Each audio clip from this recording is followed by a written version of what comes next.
அனைவருக்கும் வணக்கம். நான் முனைவர் ஆர் கௌரி. இன்று நாம் காண இருப்பது 12வது நாயனார் ஏயர்கோன் கலிக்காம நாயனார்.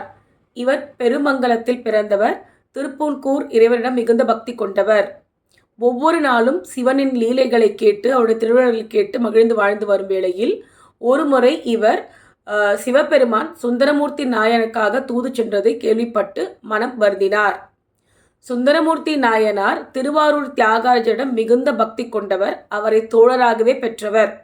இவர் பாடும் பதிகங்களை கேட்ட இறைவன் மனமுருகி இவர் முன் காட்சி தந்து இவருக்காக அனைத்தையும் ஆசிர்வதித்து அவருடைய மனம் கோணாமல் நடந்து கொண்டார். அப்படிப்பட்ட தோழமுடன் இருந்தார் சுந்தரமூர்த்தி நாயனாரிடம். சுந்தரமூர்த்தி நாயனாருக்கு முதலில் பறவையார் என்ற மனைவி இருந்தார். அதற்பின் அவர் திருவொற்றியூர் வரும்பொழுது அங்கு சங்கிலி என்னும் பெண்ணை கண்டு அவளை மணமுடிக்க எண்ணி இறைவனை பிரார்த்திக்க இறைவனும் அவள் கனவில் தோன்றி சுந்தரனை மணக்கும்படி கூறினார். சங்கிலியும் அதை ஏற்றுக்கொண்டு சுந்தரனை மணந்து கொண்டாள். பின்பு இவர் பறவையிடம் செல்ல எண்ணிய பொழுது பறவையார் இவரை ஏற்றுக்கொள்ளவில்லை. இறைவனிடம் சென்று, இறைவா, நீ எனக்காக தூது செல்ல வேண்டும் என்று கேட்க அவரும் ஒரு அந்தண ரூபத்தில் இவருக்காக தூது சென்றார். தூது சென்ற பின் பறவையார் சுந்தரனையும் ஏற்றுக்கொண்டார். இதையெல்லாம் கேள்வியுற்ற கலிக்காம நாயனார் மிகவும் மனம் வருந்தினார். ஒரு பெண்ணுக்காக இறைவனை பெண்ணாசை பிடித்து தூது செல்ல அனுப்புவதா? அதுவும் வருவோர் போவோர் செல்லும் வீதியில் இறைவன் இவருக்காக நடந்து கொண்டு செல்வதா என்று கேட்டு மனம் உருகி இவ்வாறு செய்தியை கேட்பதை விட உயிர் விடுவதே சாலச் சிறந்தது என்று எண்ணியிருந்தார். சிவபெருமான் கலிக்காம நாயனாரையும் சுந்தரமூர்த்தி நாயனாரையும் தோழமையாக்க எண்ணி கலிக்காம நாயனாருக்கு சூளை நோய் தந்தார். சூளை நோய் என்பது தீராத வயிற்று வலி. அப்பொழுது கலிக்காம நாயனார் கனவில் தோன்றிய சிவபெருமான், உனது சூளை நோய் ஆனது சுந்தரனின் கைப்பட்டால் தீர்ந்துவிடும் என்று கூறினார்.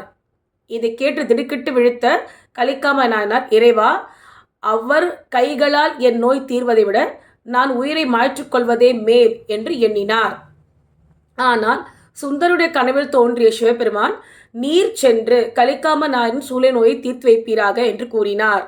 சுந்தரனும் அவ்வாறே ஏற்று கலிக்காம நாயனம் நோக்கி வரும்பொழுது இதை கேள்வியுற்ற கலிக்காம நாயன் உடன் தன் வாளை எடுத்து தன் உயிரை மாய்த்து கொண்டார். இதை கண்டவுடைய மனைவி மிகவும் மனம் கலங்கி இருக்கும் வேளையில் சுந்தரமூர்த்தி நாயனார் இல்லத்திற்கே வந்து கலிக்காம நாயன் எங்கே என்று கேட்க மனைவியானவள் நடந்ததை கூறினாள். இதை கேட்ட சுந்தரமூர்த்தி நாயனார் அந்த காட்சியை கண்டு மனம் வருந்தி, இறைவா, இதற்கு நானே காரணம் என்று கூறி தன்னை அந்த வாளால் வெட்டி கொள்ள நினைக்கும் தருவாயில் இறைவன் உடனே வந்து கலிக்காம நாயனாருக்கு உயிர் கொடுத்தார். தூங்கி எழுவது போல் எழுந்த கலிக்காம நாயனார் சுந்தரர் தனக்காக தன் உயிரை நீற்றுக்கொள்ள எண்ணியதைக் கண்டு வியந்து, ஐயனே, என்னை மன்னித்து விடுங்கள். உங்கள் உயர்ந்த குணத்தை நான் அறியாமல் இவ்வாறு தவறு செய்துவிட்டேன். என்னை மன்னியுங்கள் என்று கூறி அவரை ஆற தழுவிக்கொண்டார். இருவரும் உற்ற தோழர்களாயினர். ஆரூரார் இவரை அழைத்து கொண்டு திருவாரூர் சென்று அங்கு திருவாரூர் இறைவனை தரிசித்து பல காலம் அங்கேயே இருந்தார். இவ்வாறு கலிக்காம நாயனாரும் சுந்தரமூர்த்தி நாயனாரும் நல்ல தோழர்களாக மாறினார்கள். இறுதியில் கலிக்காம நாயனார் சிவபதம் வந்து சென்றார். இறைவனின் பாதம் சென்ற அவர் தன்னுடைய சுந்தரமூர்த்தி நாயனார் நட்பை மறக்கவே இல்லை. நன்றி, வணக்கம்.